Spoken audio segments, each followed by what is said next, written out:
Alors, je vais évoquer un certain nombre de questions alors qu'ils sont arrivés. Je vais peut-être les, euh, les faire les uns à la suite des autres, hein, ces questions. Il y avait une question qui concernait M. Leblond, qui était sur la notion de légitimité, qui a déjà été évoquée par d'autres intervenants. Comment travailler la légitimité avec les acteurs du terrain? Quel type de légitimité et comment travailler cette légitimité avec l'ensemble des acteurs du terrain? C'était une des questions et qui s'adressait un peu plus à M. Leblond, mais les autres intervenants peuvent aussi répondre. Je serais ravi que Sophie et Nathalie complètent mon propos. Je crois que derrière la question de la légitimité, il y a une question de posture. Alors, initialement, enfin, si on va au plus profond de la psychologie de nos organisations, on est dans des modèles bureaucratiques et rationnels légaux qui sont fondés sur la notion de hiérarchie. Or, pour que l'innovation fonctionne, il faut qu'il y ait des espaces de hiérarchie, de hiérarchie plus plate. Donc, c'est un premier élément. Le deuxième élément, c'est que on pratique, quand on est en mode créatif, des outils et des méthodes qui cassent les codes sociaux habituels. Et que donc, du coup, il faut accepter de le faire. Je disais tout à l'heure, en prenant mon propre exemple, que quand on rentre dans une réunion, on sait qu'on va faire jouer les élus au Lego, il y a nécessairement une petite bouffée de stress. On se demande comment ça va se passer. Et je parlais du doute, c'est normal. Simplement, pour pouvoir réussir le processus d'appropriation, il faut réussir à ce que globalement l'ensemble des acteurs sécurisent ce doute. Et c'est là que le rôle du cadre dirigeant il est essentiel, parce que consiste aussi à accepter que on puisse faire quelque chose et que ça se passe mal, qu'il y ait un élu, qu'il y ait un partenaire qui ne le prenne pas bien et qu'on soit obligé a posteriori de corriger le tir pour que, au-delà de l'effet de l'erreur, il n'y ait pas de conséquences de long terme. Et puis, sur cette question de la légitimité, puisqu'elle est passionnante, je crois qu'elle s'ancre, je le disais tout à l'heure, je voudrais insister là-dessus, mais Nathalie notamment était venue nous accompagner là-dessus l'année dernière. Sophie viendra, j'espère, cette année au titre du Lab. La question du rapport des étudiants et de leur entrée dans la vie professionnelle par rapport à cette question de l'innovation est essentielle. C'est-à-dire que si ce sont des référentiels qui ont été travaillés auparavant dans des cadres sécurisants, dans des cadres où on a appris à faire et où on sait tout simplement ce que c'est, il y a une certaine routinisation d'emblée, un certain regard sur l'expertise, une capacité, au sens d'Amartya Sen, qui se fait. Si ça, ce sont des choses qu'il faut découvrir chemin faisant, quand on est face à une situation compliquée, qu'on est un junior en collectivité, qu'on est face à une situation compliquée, on perçoit que les seuls outils pour faire, c'est des outils de créativité, mais qu'on n'a jamais appris à les utiliser et qu'on est dans un contexte qui n'est pas nécessairement sécure, nécessairement, cette légitimité, on ne l'a pas. Donc, volontairement, si je reviens à la notion d'écosystème, ce qui fait écosystème pour moi là-dedans, c'est la multiplicité des acteurs et des situations qui sont engagées pour pouvoir réussir ce processus d'appropriation. Depuis la formation initiale jusqu'à l'entrée en poste, depuis la légitimité de l'agent qui a un sujet à traiter jusqu'à son cadre supérieur qui va le sécuriser. Voilà, dans un univers qui est un peu complet et qui nécessite que cette appropriation elle se fasse de manière généralisée. Et encore une fois, c'est là-dessus que j'insiste, ça repose pas simplement sur les épaules d'un DGS ou d'un DGA, ça repose sur les épaules d'un collectif de travail, d'une culture organisationnelle dans son ensemble. Mais moi, je serais ravie que Nathalie et Sophie. Moi, je voulais juste témoigner sur cette question de la légitimité d'un manager qui est venu nous voir, qui prenait son poste, donc qui arrivait. On peut se dire, c'est pas facile la légitimité quand on arrive. Et pourtant, qui a eu envie d'insuffler quelque chose de différent dans l'équipe. et donc est venu nous voir en disant bah moi j'aimerais bien faire un truc un peu différent.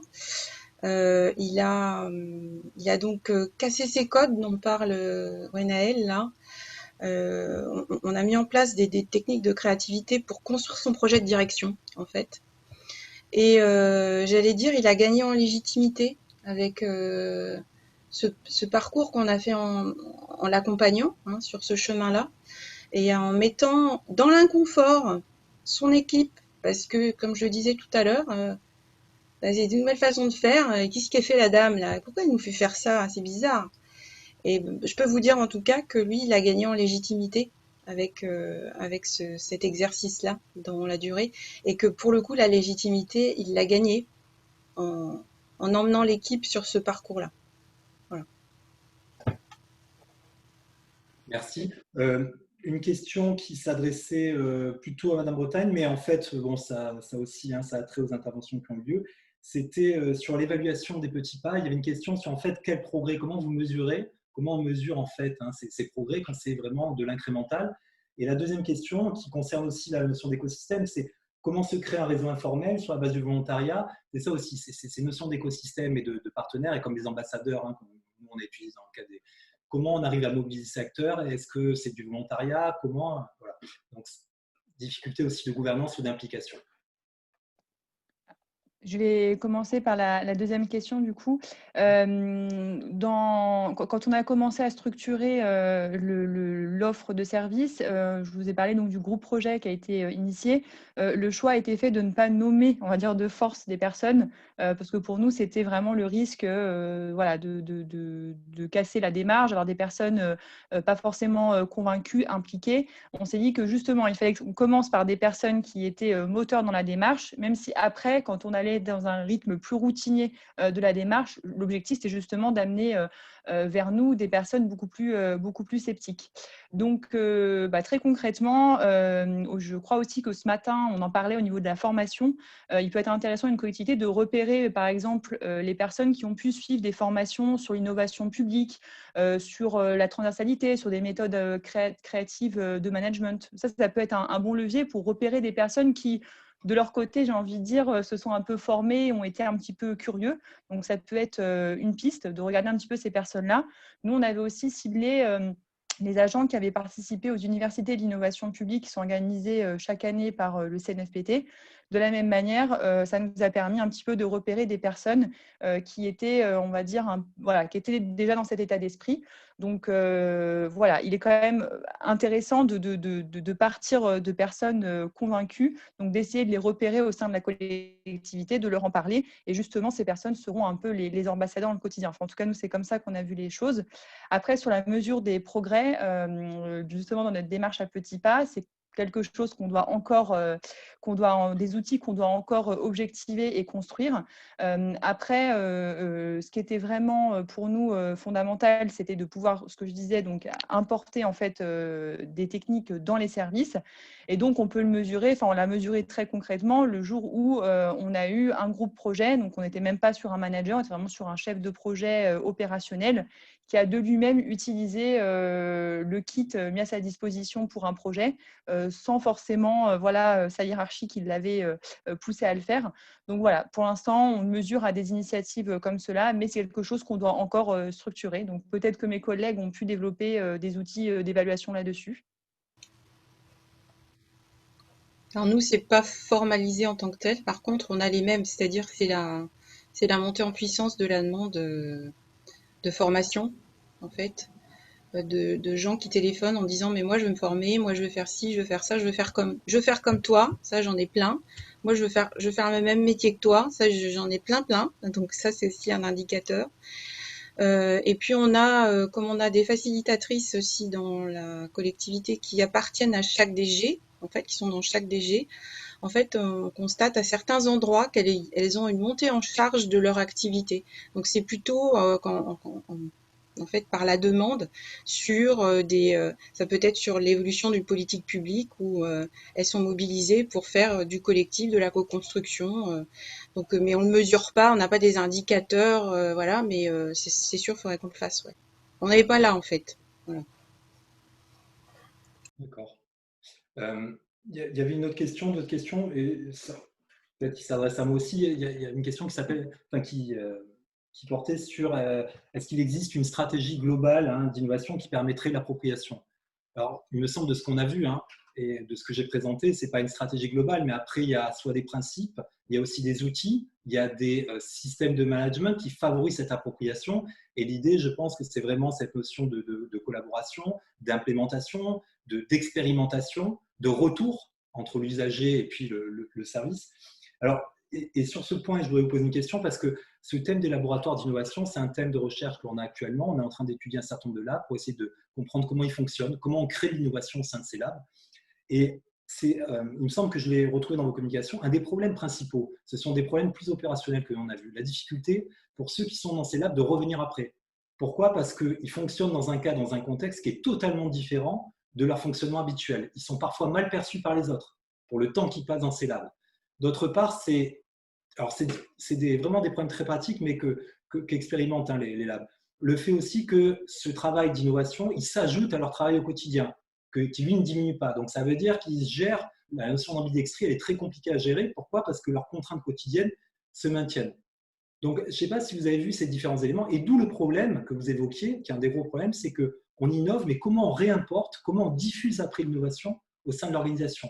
Et souvent, en fait, on retrouve un des problèmes que j'évoquais, c'est-à-dire que l'innovation se fait dans un lieu spécialisé, qui est le lab, mais finalement, on a du mal à le diffuser.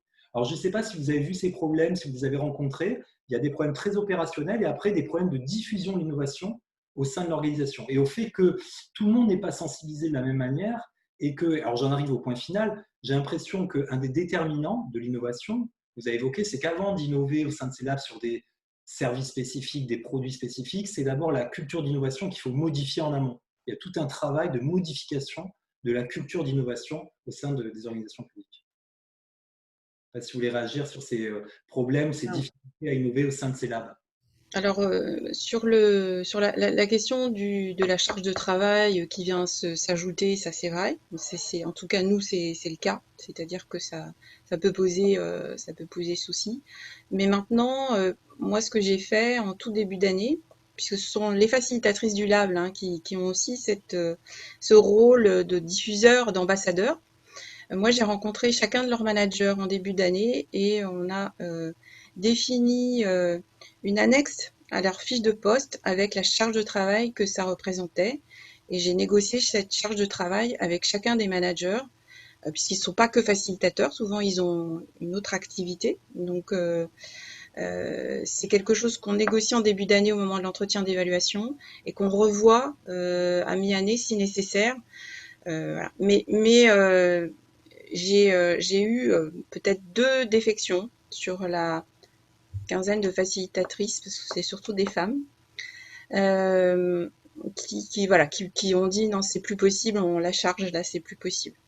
Mais en tout cas, il y a une espèce de contrat tripartite entre celui qui va diffuser l'innovation, son manager et nous, enfin moi et Aude-Laure Velata, parce qu'on veut pas non plus que la personne elle soit tiraillée et voilà. C'est pas le lab et le reste, c'est voilà. On essaye de trouver l'équilibre, c'est pas évident. Ensuite sur la question de la diffusion des pratiques, euh, je vous disais tout à l'heure, on a dans une DG une facilitatrice qui, parce qu'elle a mené des actions au sein du lab, parce que ses collègues l'ont regardée, parce que elle a montré plein de choses. Parce que c'est quelqu'un qui va vers les autres très facilement aussi. Aujourd'hui, dans sa DG, on l'appelle au quotidien pour tiens, on a la réunion avec tel truc, on voudrait pas faire ça comme d'habitude. Tu peux venir nous aider, voilà. Et du coup, c'est aussi ceux-là qui réclament maintenant d'être formés, en fait. Hein, voilà. Donc c'est comme ça qu'on diffuse, c'est via aussi nos facilitatrices, via aussi notre CODIR qui s'est emparé de ça et qui essaye de maintenant de dire bon sur ce projet-là, c'est quand même structurant, on va essayer d'y mettre le lab. Voilà. C'est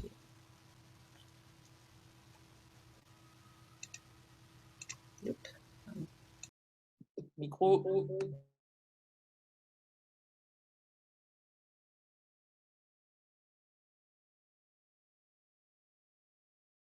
Christophe, tu n'as pas ton micro. Pardon, j'ai repris la parole, j'ai oublié d'enlever le micro. Une question qui s'adressait à Madame Bretagne, mais je pense que nos intervenants pourront répondre aussi. La question était la suivante, très intéressante. Est-ce que vous avez une stratégie d'innovation globale? Parce que vous dites en fait par incrément, et je pense que la question d'ailleurs, est-ce qu'il n'y a pas un danger finalement d'aller par petits morceaux s'il n'y a pas une ligne directrice globale? Est-ce que vous avez une stratégie globale qui fait qu'après, vous pouvez quand même implémenter sur le terrain de manière incrémentale? Première question. Alors oui, sur effectivement la stratégie globale, je ne suis pas revenue beaucoup dessus, mais effectivement déjà, certes, on est parti de sujets très concrets, mais on a eu comme prérequis un portage très fort de la direction générale, avec vraiment, ce que je vous dis, on va les former, mais l'objectif, c'était vraiment qu'eux aussi puissent être des ambassadeurs auprès de leurs services pour pouvoir inviter leurs équipes à notamment utiliser le tiers-lieu. Donc si, bien évidemment, il y a une stratégie globale. En fait, nous, notre objectif, c'était de se dire, on avait cet atelier croiser les services qui était un dispositif intéressant, mais au final assez isolé. Donc, l'objectif, c'est de structurer une offre de service globale, de pouvoir rencontrer les managers ou les chefs de projet ou les agents qui veulent pouvoir s'inscrire dans cette démarche d'innovation et en fonction de la thématique et de la problématique qu'ils soulèvent, de pouvoir les orienter vers soit un atelier croisé, soit l'utilisation d'un kit avec une animation collective sur le lieu de travail, soit l'utilisation du tiers-lieu. Et ce qui est important aussi, ce qu'on en a un petit peu parlé, notamment Gwenelle en a parlé, il a été important aussi pour nous, on ne voulait pas être trop prescriptif, mais quand même de bien identifier les règles du jeu, c'est-à-dire que quand les équipes, par exemple, vont dans le tiers-lieu réfléchir à une thématique de travail, c'est qu'on sait derrière que c'est une thématique de travail sur laquelle on les laisse réfléchir. Et les dés sont pas déjà, tout n'est pas déjà ficelé avant, parce que sinon, le risque, c'est qu'on fait réfléchir les équipes sur des sujets, et alors après, en réalité, le politique avait déjà l'idée en tête. Donc, c'est vraiment partir du besoin et vraiment se dire, voilà, sur ce projet-là, on peut y aller, on a carte blanche. Mais sur celui-là, en revanche, non, il y a une commande et on doit aller dans ce sens-là. Ça, pour nous, c'était aussi très important pour éviter tout simplement des frustrations et qu'à la fin, tout le monde se dise, oui, en fait, il y a une sorte de caution tiers-lieu, une caution innovation, mais en fait, tout était déjà joué avant et en fait, tout ce qu'on a proposé, vous ne le prenez pas en compte. Peut-être pour compléter avec un propos un peu provocateur, mais qui ne nuit en rien à l'admiration que j'ai pour ce que font tout un tas de collectivités et ce que font Sophie, ce que font Nathalie dans leur collectivité. J'ai le sentiment aussi qu'il faut qu'on fasse attention à deux choses. On a beaucoup évoqué la gadgetisation. Il faut aussi qu'on évite de mettre systématiquement l'innovation sous protocole et sous processus. C'est-à-dire que ça marche l'innovation dans un contexte où il y a tout un tas de facteurs facilitants qu'on a cités, qu'on connaît bien aujourd'hui. Puis ça marche aussi quand il y a un peu de spontanéité, un peu de plaisir. Hein. Et si on perd ça, si on perd cette capacité de convivialité, moi par exemple, j'ai un vrai enjeu en ce moment, je vais faire travailler les étudiants sur le sujet. Je ne sais pas encore faire de la créativité en distanciel comme on le fait là, parce qu'on n'a pas le retour avec les participants, c'est moins qualitatif, c'est des sujets extrêmement complexes de faire de la créativité derrière un écran d'ordinateur. Et derrière ça, c'est vraiment fondamentalement cette dimension de plaisir qui me semble hyper importante si on veut continuer à développer ces processus. Alors, si vous permettrez, j'en profite parce qu'il y a une citation que j'aime beaucoup sur le port du Conquet à Brest, derrière la rade là, que vous voyez, une citation complètement anonyme, mais qui dit l'adulte créatif est un enfant qui a survécu. Je la trouve très belle.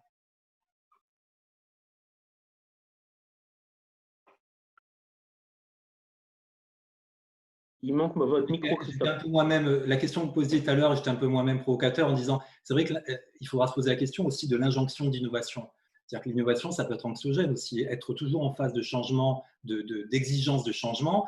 Aujourd'hui, c'est vraiment le maître mot, c'est l'enthousiasme. Est-ce que l'innovation, c'est à chaque fois à promouvoir et aussi l'intégration de cette innovation? La phase d'institutionnalisation, c'est plus l'innovation, c'est de la pratique en tant que telle. Donc, il faut laisser aussi ce temps-là. Et c'est vrai qu'aujourd'hui, on est souvent dans cette phase d'innover, on passe d'un projet à un autre, et il faudra se poser la question du temps de l'innovation aussi aujourd'hui. Et d'ailleurs, il y a une question qui est arrivée aussi qui disait, mais à partir de quand sait-on on a terminé, on sort de l'innovation et quand on rentre dans la routine? Est-ce qu'on a ces temps bien en tête? Est-ce que, bon, c'est une question générale qui était posée sur à partir de quand sait-on que l'on sort de l'inno et que l'on rentre dans la partie plutôt routine, plutôt institutionnalisation. Et est-ce qu'on les a en tête, ces temps, finalement?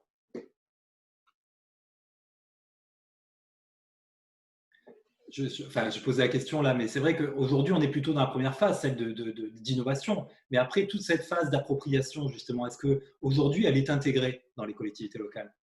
Ça ferait un excellent sujet pour les EIT 2021. C'est une question complexe. J'aurais tendance à dire on a fini d'innover quand on arrête de nous regarder comme un extraterrestre. Peut-être qu'il y a cette dimension-là, effectivement, quand l'appropriation a été suffisamment générale pour qu'elle sorte d'une controverse et qu'elle rentre dans une autre controverse, dans une controverse du quotidien. Et en même temps, est-ce qu'on a envie d'arrêter d'innover? C'est-à-dire que quand on a un processus qui a apporté ses fruits, on n'a pas nécessairement envie de clore le dossier. On a envie de voir comment est-ce que l'initiative peut rayonner, qu'on peut continuer. J'ai tendance à croire que quand une innovation va à l'échec, c'est plus facile de marquer la fin. Et il faut marquer la fin parce que du coup, on peut constater que ça n'a pas apporté ses fruits et on peut en tirer des conclusions. Alors, c'est quelque chose qui est aussi extrêmement important à avoir en tête. Hein. Une erreur documentée vaut 10 réussites. On a plus de facilité, sous réserve de le faire correctement, à documenter une erreur qu'à documenter une réussite. Donc, je ne suis pas sûr d'avoir la réponse à la question. C'est une question qui est vaste et qui est effectivement complexe. Hein. Mais aujourd'hui, c'est vrai qu'on est plus dans le premier temps et c'est l'injonction à l'innovation qui est importante. Hein. Mais après, effectivement, il y a cette période de digestion aussi d'innovation qui est tout aussi importante parce qu'elle fait partie de l'institutionnalisation. Il y avait une question aussi, une question plus générale, c'était sur j'avais utilisé, alors je pense qu'il s'adresse à moi, mais sur les différents comportements organisationnels dans l'appropriation par rapport à l'innovation. C'est-à-dire que l'innovation, elle peut être appliquée en l'état, mais j'ai dit aussi, elle peut être détournée. La notion de détournement, c'est-à-dire soit dans l'usage, soit dans la finalité, on s'est aperçu qu'un certain type d'innovation, pour des logiques personnelles, allait être utilisée pour des logiques de communication. Moi, je l'ai beaucoup vu dans la partie planification stratégique au niveau des collectivités locales. C'est-à-dire que la stratégie, elle est utilisée comme un moyen de communication et plus comme un moyen de planification, d'organisation. Donc, il y a des innovations qui vont être appliquées en l'état, ce qui est assez rare, mais il y a des innovations qui vont être détournées dans les usages. Et l'idée, c'était de dire, plus on a une implication de l'ensemble des parties prenantes, l'écosystème, et plus les risques de détournement, de modification seront moindres, parce que ça aura été testé, on aurait vu les différents usages, on aura pu expérimenter, on aura pu limiter les aspects négatifs, les déviances qu'il risque d'y avoir, parce que la déviance, ça permet aussi de contourner certaines barrières. Donc, c'était cette idée-là par rapport à l'approche descendante classique, et l'erreur de cette approche descendante est de dire que justement, quand on est dans une approche plus interactive, plus bottom-up, ces risques-là sont moindres. Voilà. Donc, c'est cette notion. Et il y a plusieurs états. Et puis, il est très difficile de préjuger si elle va être acceptée en l'état, détournée. Et parfois, dans un des papiers qu'on a écrit avec David, la notion de détournement, de défiance, elle est positive. C'est justement parce qu'on laisse aux acteurs la capacité de modifier l'innovation parce qu'on n'avait pas perçu tel problème dès l'amont, dès la partie conception. Et donc, la notion de déviance peut être une très bonne chose, au contraire. Très bonne chose pour justement adapter l'innovation face à des contraintes non perçues préalablement, organisationnelles, de ressources, de moyens, ou voir des usages qui émergent, qui n'avaient pas été anticipés. Donc, c'est cette idée-là qui était développée à travers ce point-là. Une dernière question, alors j'en avais beaucoup, malheureusement, qui s'adressait à… Je voulais savoir si la notion d'écosystème que vous employez, aujourd'hui, c'est quelque chose que réellement, on met en pratique, on essaye… Alors d'abord, quand vous parlez d'écosystème, est-ce qu'on est dans une logique d'écosystème interne, externe? Est-ce que l'écosystème, c'est uniquement l'usager ou est-ce que c'est vraiment un ensemble très large de parties prenantes? Les écosystèmes d'innovation, parce que c'est vraiment ça aussi, c'est un concept qui est assez… Quels sont ces écosystèmes d'innovation? Peut-être un élément de réponse, c'est que plus l'écosystème est large, ou en tout cas plus on a exploré l'écosystème, et plus on a de possibilités d'utiliser les interrelations. Dit autrement, ce qui fait écosystème, c'est l'analyse qu'on arrive à avoir des interrelations, des interactions entre les différentes parties d'une organisation, les différents êtres humains qui la composent. Donc pour moi, l'écosystème, il est à la fois interne et externe. On ne peut pas séparer une collectivité locale de son territoire. On ne peut pas le séparer des organismes qui gravitent autour, qui fonctionnent autour, qui l'alimentent dans une certaine mesure. Hein. C'était l'université qui est bien entendu un des éléments forts de l'écosystème créatif pour une collectivité. Maintenant, est-ce qu'on a suffisamment mis en avant ces écosystèmes? Est-ce qu'on est allé chercher assez loin? Peut-être pas. C'est-à-dire que on est très dans le confort quand on va travailler avec les acteurs du public. On l'est peut-être un peu moins quand on décale les regards pour aller voir ce qui se fait, notamment en termes managériels, dans une organisation privée, dans une grande entreprise. Alors, on a quelques exemples de ça. À la ATF, par exemple, on avait mis en place une action qui s'appelle Regard croisé public-privé, qui consiste sur une question managériale à proposer à un manager du public d'aller en quelque sorte vivre la vie d'un manager d'une grande entreprise ou d'un grand groupe mutualiste et inversement. C'est des choses qui ont des effets souvent extrêmement intéressants, extrêmement performants, mais effectivement qu'on n'a peut-être pas suffisamment creusé et puis qui prennent du temps. Et donc, il faut aussi savoir raison garder dans l'ensemble des initiatives qu'on peut lancer, parce que si on innove en permanence, on limite aussi notre capacité à agir. Moi, je dirais que sur la notion d'écosystème, elle dépend aussi du projet sur lequel on travaille, de son périmètre en fait. Si vous êtes sur un projet interne ou interne, ou si vous êtes sur une politique publique en externe, à toutes les parties prenantes qui sont liées à cette politique publique, oui, il va falloir aller la chercher, aller voir quel est son point de vue, son besoin, et pour avoir pratiqué sur quelques projets en externe, on voit vite à un moment donné qu'on est arrivé au bout de l'écosystème, entre guillemets, c'est-à-dire quand vous commencez à voir des choses récurrentes qui vous reviennent aux oreilles, quand c'est la petite musique, elle est toujours la même, c'est que vous avez atteint la limite de l'écosystème, je crois, en fait. Voilà. Mais oui, ça dépend des projets qu'on mène, en fait, et sur quel sujet on travaille. Merci. Je vois David qui apparaît. Alors, on va conclure. Merci de vos interventions. Et je pense que le sujet du management d'appropriation, il y a beaucoup de recherches encore par rapport à ce que vous avez dit. Et il y a un matériau très riche entre les principes, les outils, les méthodes, les styles de management de l'appropriation. Et voilà, donc ça donnera lieu effectivement à d'autres communications dans les unités suivantes. Merci à vous. Merci à vous. Merci.